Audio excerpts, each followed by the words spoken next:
السلام عليكم ورحمة الله تعالى وبركاته. مرحبا بكم في حلقة جديدة من حلقات الكرة مع علي، وآخر أخبار انتقالات لاعبي المنتخب المغربي.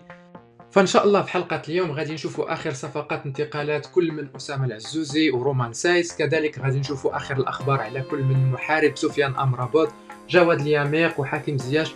فإن شاء الله غادي يكون فيديو خفيف ظريف، فخليكم معنا حتى لآخر الحلقة وما تنساوش دعم القناة بجيمو بارتاج. ويلا نبداو على بركة الله بالخبر الأول. والخبر الأول معنا هو أسامة العزوزي لاعب المنتخب المغربي الأقل من 23 سنة والمتوج مؤخرا بكأس إفريقيا لأقل من 23 سنة.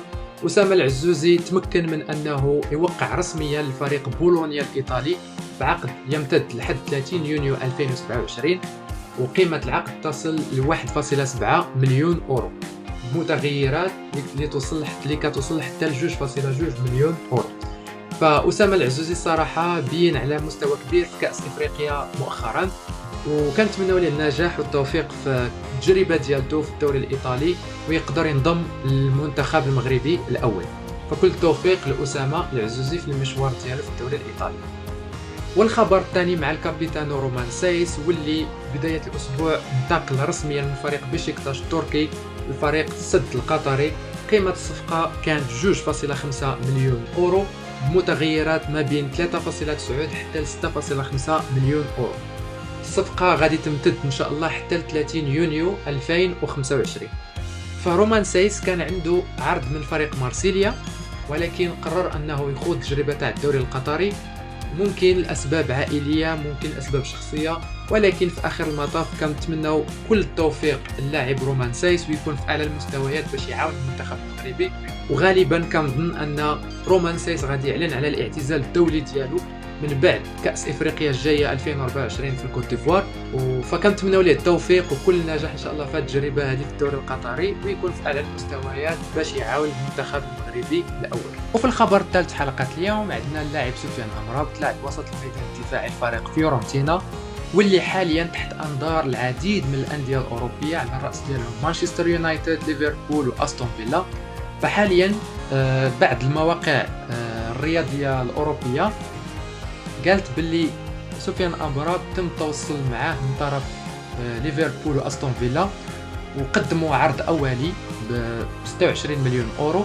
حاليا فيورنتينا طالبة 30 مليون أورو باش تنازل على اللاعب المغربي، ولكن أغلب الأخبار كتشير باللي سفيان أمرابط مهتم أكثر بمشروع مانشستر يونايتد، خاصة أن إيريك تين هاغ تواصل معه، وبحكم أن إيريك تين هاغ هو مدرب هولندي فسفيان أمرابط حاس باللي غادي يتفاهم معاه أكثر بحكم أنه كبر في هولندا وفاهم المدرسة الهولندية.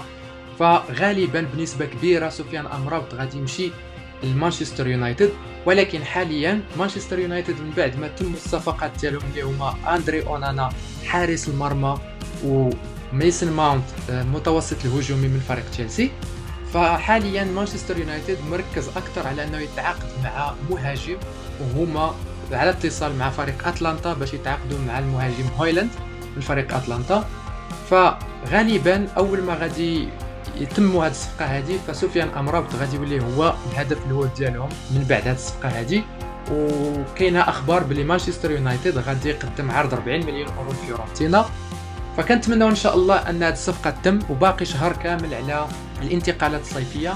كنتمنوا ان سفيان أمرابط ينضم لمانشستر يونايتد لانه لاعب ممتاز ويستحق انه يلعب في الدوري الانجليزي وفي اعلى المستويات، وغادي تكون فائده علينا وعلى المنتخب المغربي ان شاء الله. فكل التوفيق لسفيان أمرابط وان شاء الله تتم هذه الصفقه على خير. ومن سفيان أمرابط المدافع جواد لياميق، واللي كيلعب مع نادي بلد الوليد اللي حاليا نزل الدرجة الثانية في الدوري الإسباني. فهناك اهتمام كبير من طرف بعض الأندية السعودية وعلى الرأس ديالهم فريق الوحدة السعودي باش أنه يتعاقد مع جواد لياميق. حاليا لياميق القيمة السوقية ديالته هي 2.5 مليون أورو، وغالبا ما غاديش يبقى مع بلد الوليد في الدوري الاسباني الدرجه الثانيه، غالبا غادي ينضم لاحد الانديه السعوديه. حاليا الوحده السعودي هو النادي الوحيد اللي قدم عرض البلد الوليد باش انه او مهتم باش انه يتعاقد مع جواد لياميق. غالبا غادي يكونوا عروض اخرين من بعض الانديه السعوديه في الاسابيع القادمه.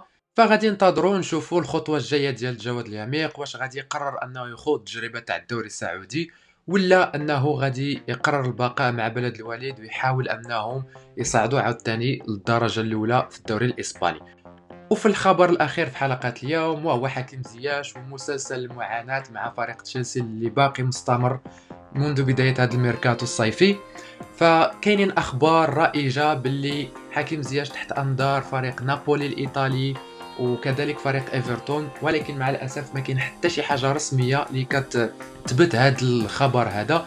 قلبت في مواقع رسميه في مواقع موثوقه، ما كاينش شي حاجه رسميه كتبين باللي فريق نابولي مهتم او انه غادي يقدم عرض رسمي لزياش. ممكن في الاسابيع القادمه نشوفوا شي حاجه رسميه ونشوفوا ان نابولي تقرب من حكيم زياش، ولكن في هذا الوقت هذا ما كاين حتى شي حاجه رسميه. كذلك كاين خبر اخر انه من فريق الشباب السعودي مهتم انه يتواصل مع حكيم زياش وحاطه في الرادار ديالو. فممكن هادشي كلشي يعني كاينين اخبار رائجه من هنا ومن هنا، ولكن ما كاين حتى شي حاجه رسميه.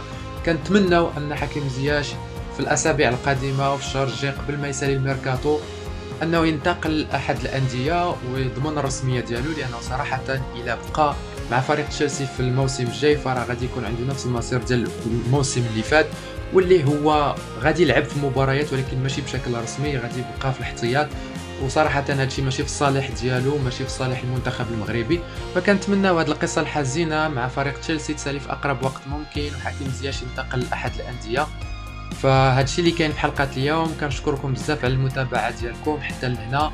ما تنساوش في التعاليق تقولوا لي شنو الراي ديالكم في هاد الانتقالات هادو، وشكرا بزاف على المشاركه ديالكم، ونشوفكم ان شاء الله في الحلقه الجايه. والسلام عليكم ورحمه الله تعالى وبركاته.